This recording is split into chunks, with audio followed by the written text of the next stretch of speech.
Shalom friends, and welcome back to the channel, part 2 of the Negev series. This is the channel where we use running to bring out the beauty of the land. The road ahead.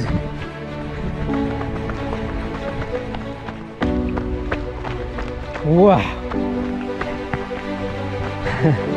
No further than that will we go. The reason we're doing this vlog is to bring you here a spectacular view, one of the gems in the land of Israel. We're going to talk Palmach. Before we do, have a look at the path below us. Palmach were the elite striking force of the Haganah, the pre-state Jewish army, and they did all their training in desert endurance and hiking right over here where we are right now. The desert is the landscape that forged this new nation. Am Israel Chai. So hold on.